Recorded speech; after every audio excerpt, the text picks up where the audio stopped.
The Presidential Election Petition Court, sitting in Abuja, has reserved its judgment on petitions seeking to remove President Bola Tinubu from office. The Justice Haruna Samani-led 5-member panel of the court okayed the cases for judgment after all the parties adopted their final briefs of argument. The two petitions marked CA-PEPC 05-2023 and CA/PEPC/03/2023 were brought before the court by former Vice President and candidate of the People's Democratic Party (PDP) Alhaji Atiku Abubakar, as well as the candidate of the Labour Party (LP) Mr. Peter Obi, respectively. While adopting their final written address, Atiku and the PDP, through their team of lawyers led by Chief Chris Uche, a senior advocate of Nigeria, urged the court to declare that President Tinubu was not qualified to contest the presidential poll held on February 25, 2023. Atiku and his party alleged that the Independent National Electoral Commission (INEC), despite receiving over 355 billion naira for the conduct of the election, deliberately bypassed all the technological innovations it introduced for the purpose of the 2023 general elections. They contended that INEC breached the amended Electoral Act when it refused to electronically transmit the presidential election result. On the issue of transmission of election results based on new provisions in the Electoral Act, we're all in agreement, including the INEC, that there is a new regime in election management. The essence of the innovation was to enhance transparency in the collation of results, which was an area where we usually had problems, and not the actual election, and secondly, to strengthen the integrity of the results declared.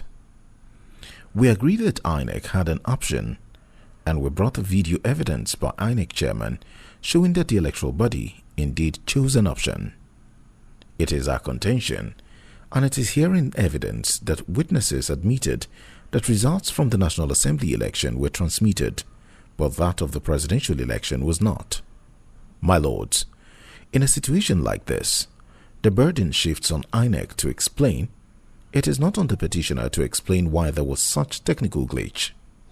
We urge this court to hold that there was a deliberate non-compliance.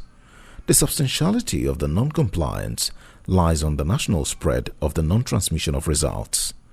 It was national and not limited to certain polling units, Uche SAN added. While adopting his own final brief of argument, Obi and the Labour Party, through their lawyer, Levi Uzoku, senior advocate of Nigeria, argued that there was no glitch during the election, but an intentional act to sabotage the outcome of the poll. Uzoku SAN, while calling for the removal of President Tinubu, insisted that an election where over 18,088 blood results were uploaded to INEC's IREF portal is certainly a flawed election.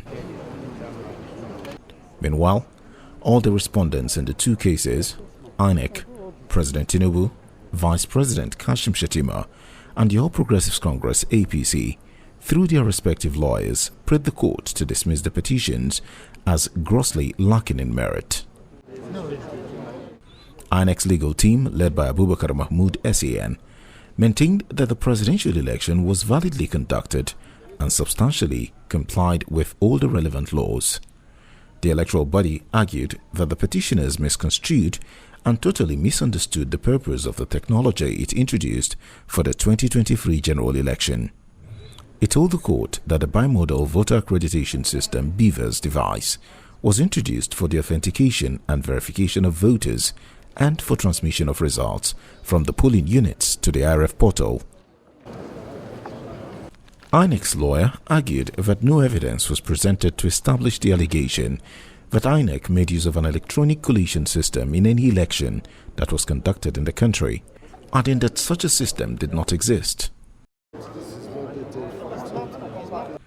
Mahmood told the court that INEC used a manual collation system, admitting that the commission experienced a technical glitch that lasted over 4 hours on the day the presidential poll was held. He said it was not true that the glitch was contrived to create an avenue for results of the election to be manipulated. The petitioners have failed to establish that there was human interference that led to the said glitch, and they have also been unable to prove how the failure to upload results in real time affected the outcome of the election. On the issue of Tinubu's alleged failure to secure 25% votes in the FCT, INEC's lawyer accused the petitioners of inviting the court to adopt an interpretation that will result in absurdity. INEC told the court that it was illogical for the petitioners to claim that a candidate must secure 25% votes in the FCT to be declared winner of a presidential election. It argued that such argument would run contrary to the spirit and intent of the drafters of the 1999 Constitution, as amended, adding that FCT ought to be regarded as the 37th state of the Federation that is without a special status during elections.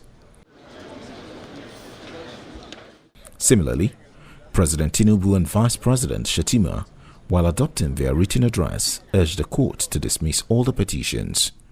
Addressing the court through their team of lawyers led by Chief Wole Olanipekun, SAN, the duo said it would not be in the public interest for the court to set aside the decision of the electorates that led to their victory at the poll, arguing that the petitioners ultimately failed to discharge the burden of proof as required by the law. Chief Olanipekun SAN further accused both Atiku and Obi of merely dumping documents before the court. He told the court that his clients won 1/3 of the votes in the FCT, adding that Obi had no locus to challenge the outcome of the election since his name was not found on the register of the Labour Party. On his part, counsel to the APC, Prince Lateef Fagbemi SAN, urged the court to hold that Tinubu scored over 25% in about 29 states, adding that to do otherwise will amount to constitutional absurdity. He argued that Obi was overambitious in his petition when he requested for a rerun poll, notwithstanding that he would not be legally qualified to participate. Fagbemi SAN stressed that all the issues the petitioners raised against President Tinubu have all been decided by various courts. On the issue of the forfeiture order by the court in the USA, Fagbemi SAN argued that it was not an indictment that was capable of disqualifying Tinubu from contesting the presidential election. After adopting the written addresses, Justice Haruna Samani adjourned the matter for judgment at a date to be communicated to all the parties.